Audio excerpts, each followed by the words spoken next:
$2.98. That's how much money it will take to buy a gallon of paint. It's Friday morning and Tom Havens is to buy the paint after school today.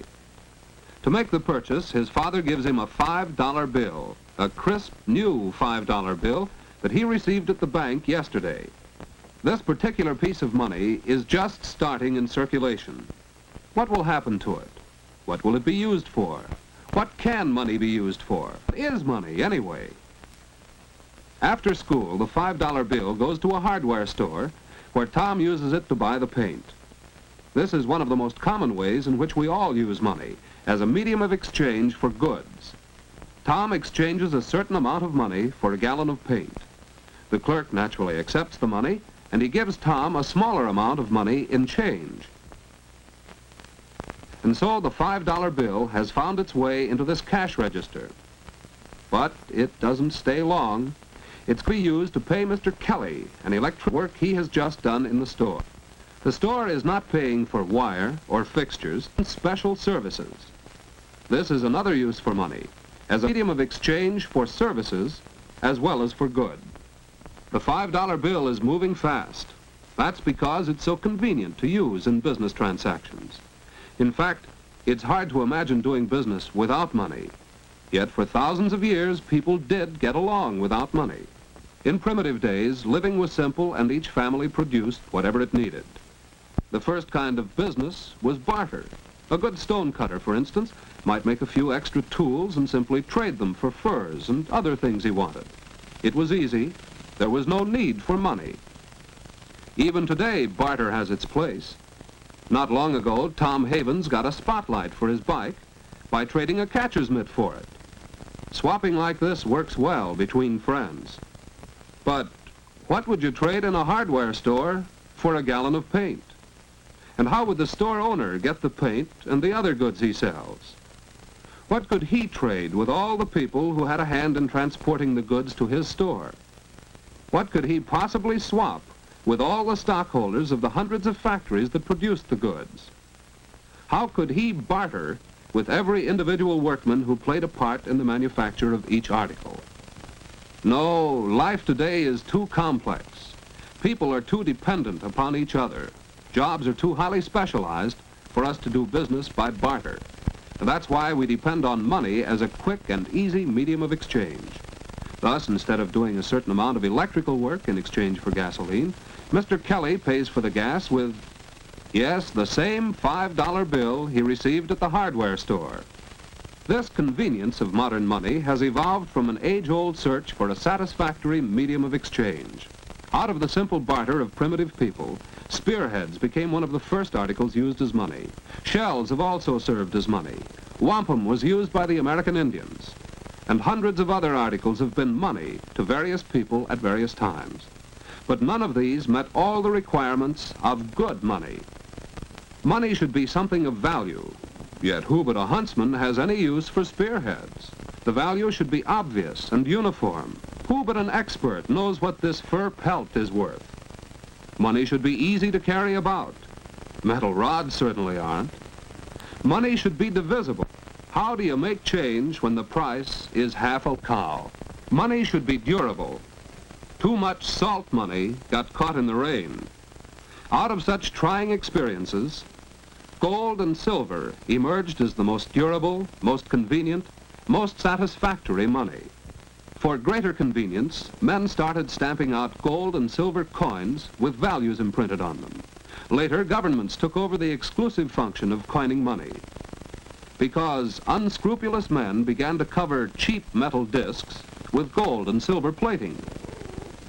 So today in the United States, any money is counterfeit and so worthless unless issued by the federal government.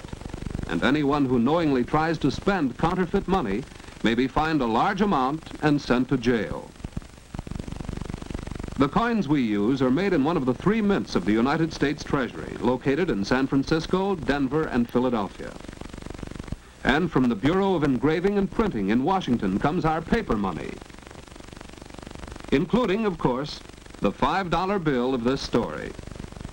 This represents the final stage in the evolution of modern money. For while metal coins are handy for dealing in small amounts of money, when transactions require larger amounts, paper money is far more practical. A $5 bill, for example, is much easier to handle than, say, $5 in dimes.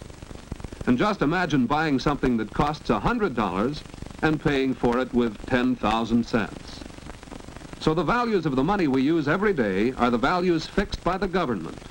The paper bills and even the coins are not in themselves actually worth the amounts they represent.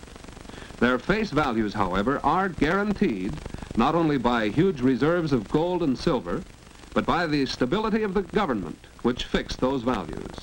As long as people remain confident that our government is strong and secure, they will continue freely to accept and spend its money without questioning the value, as they have done with our $5 bill, which is now about to move again, because Mrs. Moore has come in to cash a check. A check is not money. It is one kind of substitute for money. Its value is guaranteed not by the government, but by the person who signs it. Since the man at the filling station knows Mrs. Moore, he is willing to take her word that she has enough money in the bank to make the check good. So he cashes it for her. Saturday morning finds the $5 bill still in Mrs. Moore's purse. How will she use it? Good morning. May I help you? Yes. Can you tell me the price of those bookends in the window? Yes, that pair is $8.75 and most attractive. I'm afraid that's more than I care to spend. Do you have a cheaper pair? I do have one pair left that's an exceptional value. It's really worth $6.50, but it's on sale at just $5.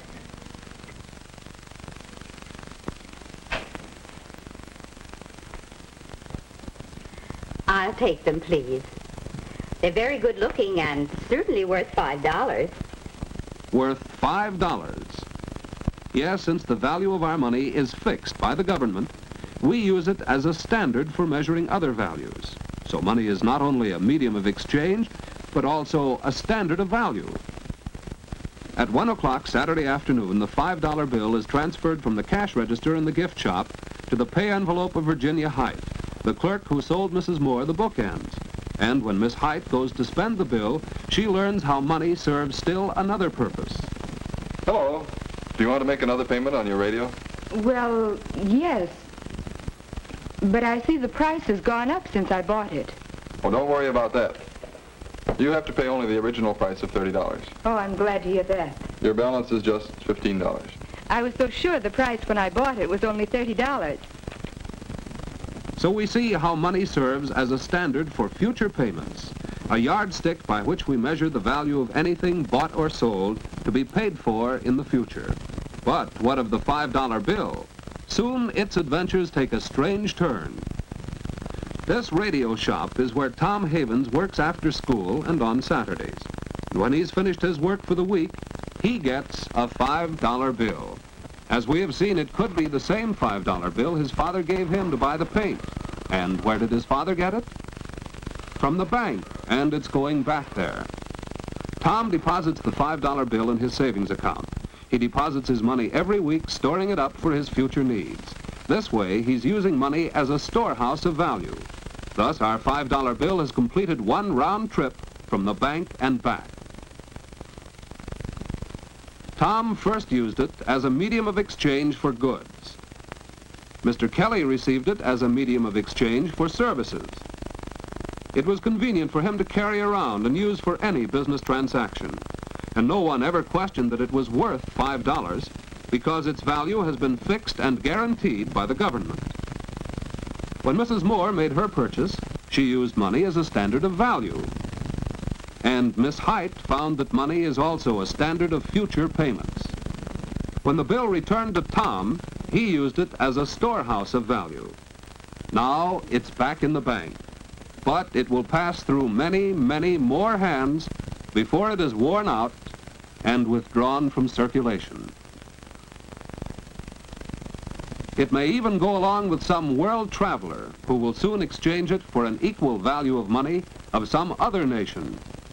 For modern money, convenient to use, easy to recognize, and universally accepted for the value fixed by a stable government, It is money which makes possible our complex international society of business, trade, and travel.